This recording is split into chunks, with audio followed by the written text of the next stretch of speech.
अगं आई, आपल्या घरात आपल्या कामाला आपल्या जिम्मेदारीला ओझं समजत नाहीत. आई, तुझ्या मनात वहिनीबद्दल प्रेम का नाही? तू माझ्यात आणि वहिनीमध्ये तुझापणा का करते? यावेळेस माहेरी आलेली वसू खूप खुश आणि उत्साहित होती. रक्षाबंधनाला दरवर्षी ती माहेरी येत होती आणि भाऊबीजेला वसू तिच्या नणंदला माहेरी बोलवत होती. अशा प्रकारे वसू एकदम आनंदी होते आणि यामुळे तिची नणंद आणि तिचा नवरा पण खुश होते. आणि यावेळेस वसू खुश यामुळे होते की सरस्वती आत्या पण रक्षाबंधनाला माहेरी येणार होती. 5 वर्ष झालं वसू आपल्या आत्याला भेटली नव्हती. लहानपणी वसू आपल्या आत्याच्या सरस्वती आत्याच्या अंगाखांद्यावर खेळली होती. आईप्रमाणेच आत्याने तिला प्रेम दिलं होतं. जेव्हा वसू 10 वर्षाची होती तेव्हा तिच्या आत्याचं लग्न झालं होतं. सरस्वती आत्याच्या पाठवणीच्या वेळेस सगळ्यात जास्त वसूच रडली होती. वसूने रडून रडून तब्येत खराब केली होती. सरस्वती आत्या माहेरी खूप कमी येत होती. खरं तर माहेर आईपासून असतं, पण वसू जेव्हा लहान होती तेव्हाच तिची आई देवाघरी गेली होती आणि आजोबा पण आजी गेल्यानंतर काही वर्षांनी ते पण देवाघरी गेले. त्यामुळे आत्याचे आई बाबा म्हणजेच वसूच्या आईला आता त्यांच्या नणंदला सांभाळायचं होतं. आजी आजोबा या दुनियात नव्हते. यामुळे वसूची आई सरस्वतीला नेहमी ती घरातलं ओझं आहे अशी वागणूक देत होती. वसूच्या आईने सरस्वती आत्याचं कसे तरी शिक्षण पूर्ण केलं आणि शिक्षण झाल्यावर आत्याचं लग्न करून दिले. तेव्हा कुठे वसूच्या आईने मोकळा श्वास घेतला. रक्षाबंधनाला किंवा कोणता सण असेल तर सरस्वती आत्याला माहेरी आणण्याचा विषय वसूची आई कधीच काढत नव्हती. वसू तेव्हा 10 वर्षाची होती जेव्हा तिच्या आत्याचं लग्न झालं होतं.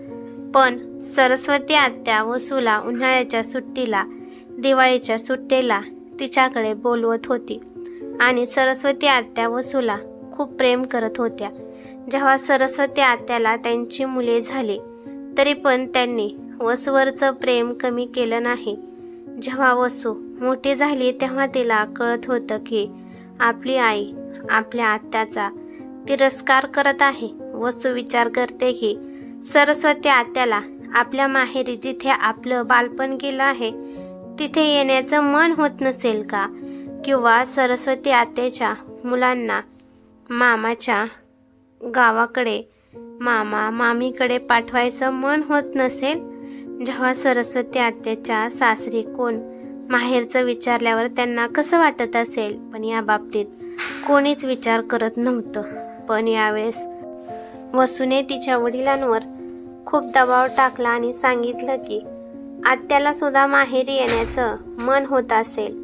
आणि वसूने आईला भांडून आत्याला या रक्षाबंधनाला माहेरी आणण्यासाठी तिने आग्रह केला होता. पण वसूच्या आईला वाटायचं की जर सरस्वती आत्या जर आली तर तिला काहीतरी देणं घेणं द्यावे लागेल. त्या गोष्टीची त्यांना भीती वाटत होती. सरस्वती आत्याच्या लग्नाचा सगळा खर्च आईलाच करावा लागला होता आणि आता सणावाराला सुद्धा त्यांना खर्च करावा लागेल. त्यामुळे त्यांना सरस्वती आत्याचा राग येत होता. वसूला तिच्या आईच्या या छोट्या विचारामुळे तिच्या मानसिकतेमुळे वसूला आईचा राग येत होता. पण वसू काय बोलू शकत नव्हती.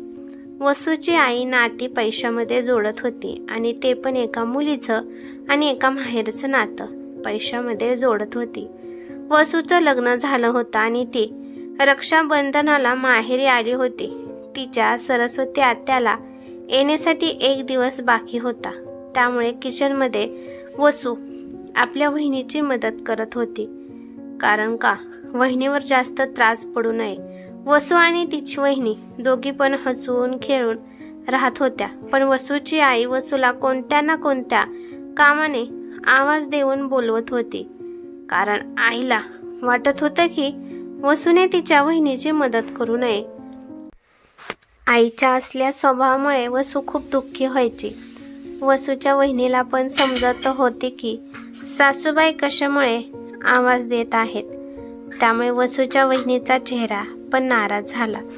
वसूच्या आईने वसूला खूप आवाज दिला, परंतु वसूने आईकडे दुर्लक्ष करत होती. वसू आपल्या वहिनीची मदत करत करत वहिनीसोबत मनसोक्त गप्पा मारत होती. आणि दुपारचं जेवण बनवून झाल्यानंतर वसू निवांत आपल्या आईपाशी बसली आणि आई म्हणाली की, वसू, तू तुझ्या वहिनीला का मदत करत आहेस? 2 दिवस माहेरी आली आहेस तर आराम कर, कोणतंच काम करू नकोस. आई, मी आणि वहिनीने मिळून काम केलं म्हणून काय झालं? माझ्यामुळे थोडा आराम वहिनीला पण भेटला आणि कामे पण पटापटा झाली आणि ह्या निमित्ताने आम्ही नणंद भावजय पण एकत्र येतो. अगं वसू, तू तर तुझ्या सासरी कामात झटतच असते की, आणि इथं आल्यावर पण. आई पुढे बोलणारच होती, पण वसू म्हणाली की, हे बघ आई, आपल्या घरातील काम जिम्मेदारी याला झटणं म्हणत नाहीत. जर तू एका मुलीला म्हणत आहेस की सासरी काम करणं म्हणजे झटणं आहे, तर मग विचार कर, वहिनी सुद्धा दिवस रात्र मेहनत करते, मग ती पण घरात फक्त झटतच आहे का? तुझ्या मनात वहिनीबद्दल कधीच प्रेम निर्माण होत नाही का? तुला हे कधीच कळत नाही का वहिनी पण या घरासाठी किती झटते? आपण तिची थोडीफार मदत करावी.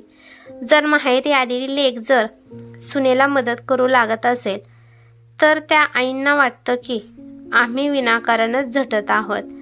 आई, ज्या दिवशी हे नणंद भावजय सासू सून हे नातं सोडून जर एका स्त्रीने एका स्त्रीकडे स्त्री म्हणून पाहिलं ना, तर या देशात नणंद मुली सासू सून सगळेच खूप खुश राहतील. आपल्या मुलीचं बोलणं वसूची आई आश्चर्याने ऐकत होती. आपल्या मुलीकडून हे असलं बोलणं ते त्यांना अपेक्षितच नव्हतं. त्यावेळेस त्या शांत राहिल्या. संध्याकाळी पण वसूने स्वयंपाकात तिच्या वहिनीची मदत केली आणि त्या दोघी पण नंतर शॉपिंगसाठी निघून गेल्या. वसूने तिच्या भावासाठी खूप छान राखी विकत घेतली. सगळीकडे राख्या पाहून वसूला लहानपणीची एक आठवण आली. वसूला लहानपणापासूनच राखी पौर्णिमा सण खूप आवडतो. ती लहानपणी बाबासोबत जाऊन ती तिच्या भावासाठी राखी आणत होती. सगळ्यात सुंदर राखी तिची म्हणून ती तिच्या भावाला बांधत होती. तिला वाटत होतं की जेवढी मोठी राखी तेवढं जास्त प्रेम एक बहीण भावावर करते. म्हणून वसू बाजारामधून सगळ्यात मोठी राखी घेऊन येत होती आणि तिच्या भावाला एवढी मोठी राखी बांधत होती. तेव्हा तिच्या भावाचा चेहरा वाकडा होत होता. वसूचा भाव तिला ओरडत होता आणि म्हणत होता की ही कसली असली राखी घेऊन आली आहेस? आता ही जर राखी बांधून मी बाहेर गेलो तर सगळे मित्र माझ्याकडे बघून हसतात. तुला छोटी राखी कुठेच भेटली नाही का? मग वसूची आई तिच्या भावाला कसं तरी समजावत होती की तुझी बहीण वसू अजून लहान आहे, तिला समजत नाही. जेव्हा ती मोठी होईल तेव्हा ती तुझ्यासाठी एकदम छोटी राखी घेऊन येईल. वसूला अजून स्पंजच्या राख्या आवडतात. 5-5 रुपयाच्या राख्यामध्ये भावा बहिणीच्या नात्याचा किती स्नेह असतो. भावाच्या आयुष्यात त्याची बायको म्हणजेच वहिनी आल्यावर अजून एक नातं वाटतं. नंतर वसूची वहिनी तिच्यापाशी येते आणि वसू भूतकाळातून बाहेर आली. वसूने आणि तिच्या वहिनीने मिळून नंतर सगळ्यांसाठी लहानांपासून मोठ्यांपर्यंत कपडे खरेदी करून आणले. वसूने तिच्या आईसाठी, वहिनीसाठी आणि आत्यासाठी सुद्धा सेम प्राइसच्या साड्या खरेदी केल्या होत्या. जेव्हा ती घरी आली तेव्हा तिने सगळ्यांना आणलेल्या वस्तू दाखवल्या, पण आत्यासाठी सुद्धा त्याच प्राइसची साडी आणली म्हणून वसूची आई जरा नाराज दिसत होती. आणि हे वसूने पाहिलं होतं. तिथं सगळे जमा होते, त्यामुळे वसूची आई काय बोलू शकली नाही. पण यावेळेस वसू काहीतरी विचार करूनच माहेरी आली होती. वसूच्या लग्नाला 5 वर्ष झाले होते, तरी पण ती हक्काने तिच्या माहेरी रक्षाबंधनाला येते. मग आत्या का नाही येत? संध्याकाळी सगळ्यांनी जेवण केले आणि आपापल्या खोलीमध्ये झोपी गेले. वसूची आई वसूला तिच्या खोलीमध्ये घेऊन गेली आणि आतून दरवाजा लॉक केला. तिच्या आईने कपाटातून एक पिशवी काढली आणि त्यामध्ये वेगवेगळ्या प्रकारचे दागिने होते आणि त्यातील निम्मे दागिने वसूच्या आजीचे होते. त्यामध्ये तिच्या आजीचे 10 तोळ्याचे 2 जोडी कंगन होते. त्यातील एक जोडी तिची आई वसूला देत म्हणाली की, वसू, हे कंगन मी तुला देणार आहे, नाहीतर हे कंगन कोणीतरी दुसराच घेऊन जाईल. पण आई, तू मला का कंगन देत आहेस? हे कंगन तर आजीचे आहेत ना? पण तिच्या आईचं लक्ष वसूकडे नव्हतंच. त्या आपल्या त्यांच्याच कामात आणि बडबड करत होत्या की, लग्न करून दिलं आहे तरी पण मन भरत नाही, नेहमी माहेरच्या पाठीमागे लागलेले असते. देव जाणे आम्ही या संकटातून कधी सुटणार आहोत. सासू सासरे तर सोडून गेले, पण हे असलं ओझं आमच्या गळ्यात बांधून गेले आहेत. ह्यांना आदराने बोलवावं लागतं, आदराने पाठवावे लागतं. जायच्या वेळेस त्यांना महागातली कपडे वस्तू द्यावे लागतात. आयुष्यभर भावाला टांगती तलवार करतात. वसूला आठवलं की जेव्हा वसू आपल्या सरस्वती आत्याकडे जात होती तेव्हा सरस्वती आत्या किती प्रेमाने तिच्यासाठी कधी कानातलं, कधी पैंजण, कधी कपडे, काही वस्तू किती प्रेमाने खरेदी करून देत होती. पैशाकडे ती पाहत पण नव्हती. ही इतके पैसे गेले तितके गेले. माझ्या आत्याला फक्त माणसांची किंमत होती. तिने माणसांना पैशात कधीच मोजलं नाही. आणि माझी आई माणसांना पैशात मोजते. जेव्हा सरस्वतीचे मूल इथं सुट्टीला कधी आले तर आई त्यांना काही सुद्धा खरेदी करून देत नव्हती आणि जायच्या वेळेस सुद्धा आल्या कपड्यानेच त्यांना पाठवत होती. आपुलकीने आत्याच्या लेकरांना मामाच्या गावाला सुद्धा बोलवत नव्हती. आई नंतर कपाटातल्या साड्या पाहू लागली आणि त्यातीलच एक हलक्यातली साडी काढू लागली आणि ती साडी सरस्वती आत्यासाठी काढत होती. आणि तिच्या मुलीला वसूला महागातली साडी आधीच आणून ठेवली होती. मग वसू विचार करते की मी आणि आत्या याच घराच्या मुली आहोत, मग तरी पण आमच्या दोघीत भेदभाव का केला जातो? आईची नजर वसूवर पडली आणि म्हणाले की, अगं तुला काय झालं आहे? असं तोंड पाडून का बसली आहेस? आई, तू माझ्यासमोर सरस्वती आत्याबद्दल किती बोलत आहे आणि कोणत्या प्रकारे बोलत आहे? तू ह्याबद्दल कधी विचार केला नाही का की जशी मी या घराची मुलगी आहे तशी पण सरस्वती आत्या पण या घरची मुलगी आहे ना? जर तू आज तुझ्या नणंदला अशी करत आहेस तर नंतर तू आणि बाबा या जगात नसताल आणि माझा आणि दादा वहिनी तू जशी वागत आहे तशी माझ्या बाबतीत वागली तर तुला कसे वाटेल ग? पण त्यावेळेस वहिनीची अजिबात चूक नसणार, कारण का चूक तुझी आहे, कारण का तूच त्यांना असे संस्कार लावत आहेस. तू तुझ्या नणंदबद्दल किती मनात राग द्वेष ठेवला आहे. वहिनी पण तुझ्याकडूनच हे सगळं शिकणार आहे. मग वहिनीचा सुद्धा नंतर हक्क होईल मला घालून पाडून बोलण्याचा, सणासुदीला माहेरी न बोलावण्याचा. हे बोलता बोलता वसूचा कंठ दाटून आला आणि तिचे डोळे पाण्याने डबडबले. आता मला पण माहेरी येण्यासाठी विचार करावा लागेल. तिची आई हातात साडी घेऊन सुन्नपणे वसूचं बोलणं ऐकत होती. तिच्या आईने हा विचारच केला नव्हता की त्यांची मुलगी सुद्धा कोणाची तरी नणंद आहे. आई, तू सुरुवातीपासूनच सरस्वती आत्याचा तिरस्कार करत आहे आणि हाच तिरस्कार तू वहिनीला शिकवत आहेस, कारण वहिनी पाहत आहे की या घरात आपली सासू त्यांच्या नणंदला किती मान सन्मान प्रेम देत आहे. आई, तू जे मला कंगन देत आहे ते कंगन आजीचे आहेत ना? मग मला सांग आई, आता तू जसं गपचीप हे कंगन मला देत होती तशी आजी सुद्धा सरस्वती आत्याला गपचीप कंगन देऊ शकत होती की? या कंगनाबाबतीत आजीने तुला सांगितलंच नसतं, पण आजीने तुझ्यावर विश्वास टाकला. तू सून आहे म्हणून तुला मान दिला. भाऊ बहिणीचं नातं रेशीमच्या धाग्यासारखं नाजूक असतं. आई, हे कंगन तुझ्यापाशी आहेत हे वहिनीने पाहिले आहेत. जर उद्या वहिनीने कंगन कुठे आहेत विचारल्यावर तर मग तू काय उत्तर देणार आहे?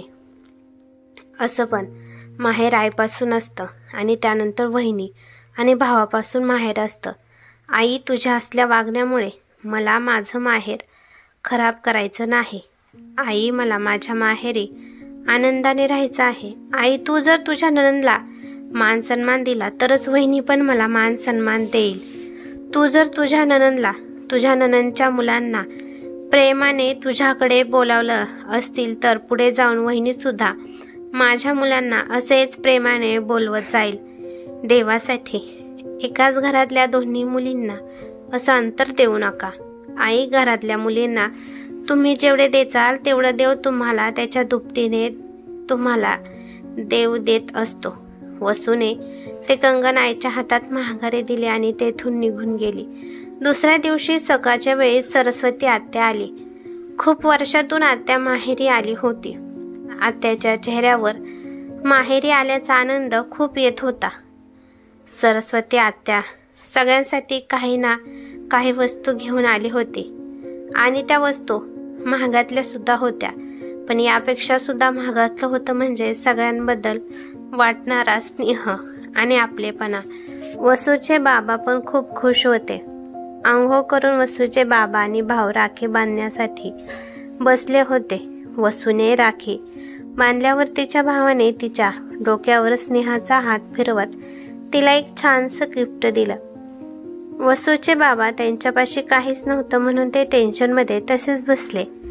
तेव्हा वसूच्या आईने एक महागातली साडी तिच्या बाबाच्या हातात दिली आणि नंतर वसूच्या आईने वसूच्या आजीचे जे कंगनाचे 2 जोड होते त्यातील एक जोड नणंदला म्हणजे सरस्वती आत्याला दिला आणि दुसरा जोड त्यांनी त्यांच्या सुनेला म्हणजेच वसूच्या वहिनीला दिला. आणि वसूची आई त्या दोघींना म्हणाली, हे माझ्या सासूबाईचे कंगन आहेत आणि या कंगनावर तुम्हा दोघींचा अधिकार आहे आणि हा त्यांचा आशीर्वाद म्हणून त्यांच्या मुलीच्या आणि मुलाच्या वंशाकडे राहतील. हे ऐकून सरस्वती आत्याचे डोळे भरून आले आणि वसूच्या आईने त्यांच्या नणंदला प्रेमाने मिठीत घेतले आणि आजपर्यंत त्या त्यांच्याबरोबर वाईट वागल्या त्याची त्यांनी माफी मागितली. सरस्वती आत्याने सुद्धा त्यांना खूप मोठ्या मनाने माफ केलं. वसूने देवाला प्रणाम केला. हे रेशीम नाते आता प्रेमाच्या बंधनात आयुष्यभराचे मजबूत झाले. ही कथा कशी वाटली ते मला कमेंट करून नक्की सांगा. कथा आवडली तर लाईक शेअर नक्की करा आणि चॅनेलवरती नवीन असाल तर चॅनेलला सबस्क्राईब करा. धन्यवाद.